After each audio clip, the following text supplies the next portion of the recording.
Hello friends and welcome to the Southern Mountain Kitchen. Today we're going to make southern fried pork chops with white gravy.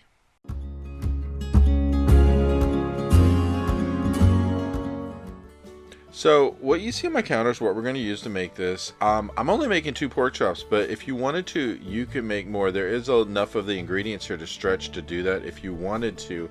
And really, this is just like such an amazing thing for these pork chops because they have such a great taste when they're done. And the gravy, when you put it on top, it just makes it all kick. It's such a wonderful thing. And if you're wondering why there are so many things on the back of here on my counter for milk, some of it's buttermilk, some of it's milk that's going to go in to make gravy. It's just a bunch of different things that are going to add together to make a really terrific meal here. And the best thing about this is you could serve this with other things. I'm going to serve this with some mashed potatoes when it's done, and it's going to be wonderful. So what we're going to start with is our pork chops, and we want to just do a pinch of salt and pepper on each side of the pork chops because we want to make sure they have some seasoning to start with. Now the remaining salt and pepper in that bowl is going to be used to make gravy later, so if you're wondering what that's for, it's still going to be used. So what we're going to do, we're going to start out with 2 separate bowls. And what we're going to do in the first bowl is we're going to add 3/4 of a cup of buttermilk to it. Then in the second bowl, we're adding 3/4 of a cup of flour, 1/3 of a cup of cornmeal. Then we're going to add 1 teaspoon of paprika. And then into this, we're going to add 1/2 teaspoon of salt and 1/4 of a teaspoon of pepper. And we're going to whisk up that dry stuff just to make sure everything is mixed together and not having too much of one thing in one place, because when we go to dip our pork chops, we don't want all the salt or pepper hitting one place on them.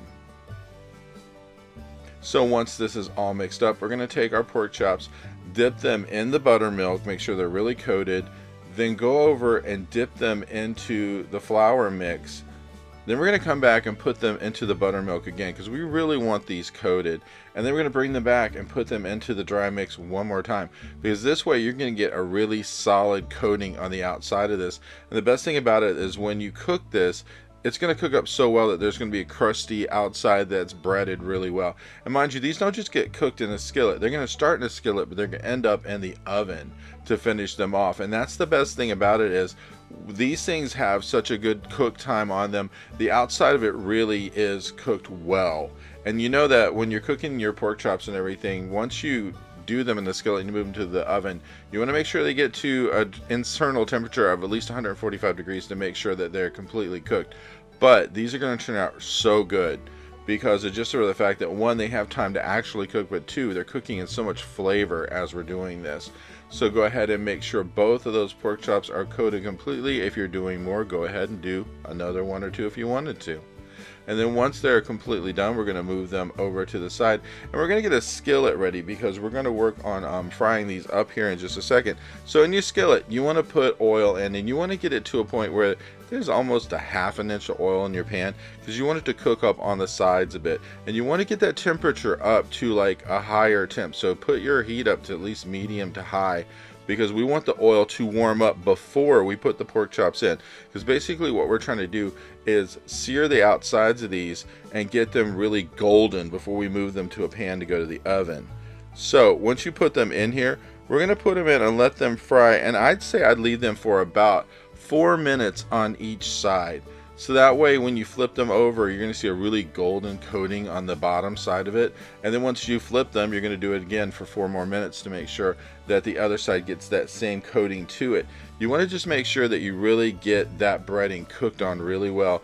But you're also cooking the pork chops partially before they even hit the oven. There's just something about doing them this way, from frying them in the skillet to putting in the oven.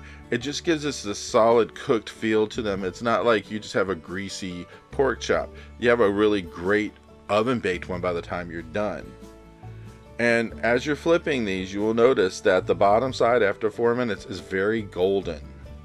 And that's what you're trying to achieve here.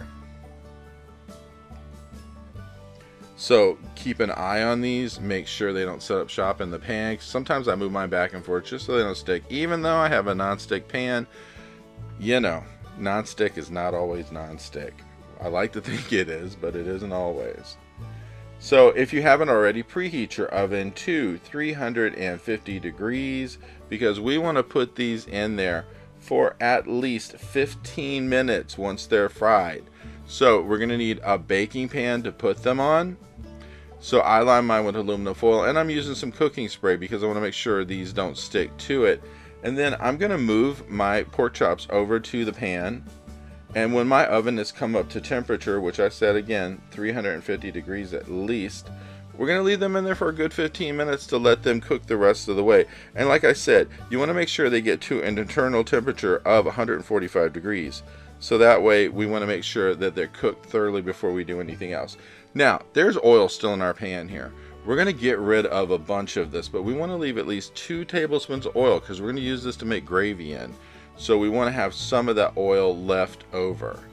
So in the meantime, your pork chops are going into the oven, and then once we get back to that pan and get it back up to high heat again, we're going to add at least a tablespoon of butter to it and melt that down. And once you get this completely melted, then we're going to go ahead and add 3 tablespoons of flour to our pan because we're going to use this as the start of our gravy. And start mixing it up. You don't want this to just sit about, but we do want to cook the flour for at least 2 minutes to get that taste of flour out of it, and that way we'll be ready for adding our milk to it. But we want to make sure that we've given it almost 2 minutes here to actually cook down that flavor of the flour and get it ready to go. So when we come up to the next stage of this, you're going to need at least a half a cup of buttermilk, which we're going to add to this. And go ahead and stir that in.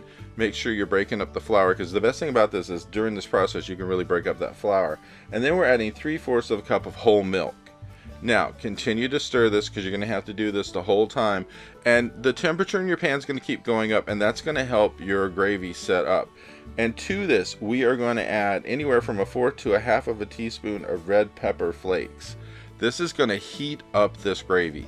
Now the less you use, the less hot it's going to be. But I found that when you put the red pepper flakes in there, it gives it a killer taste because the gravy isn't just your ho-hum everyday gravy. This has got a kick to it.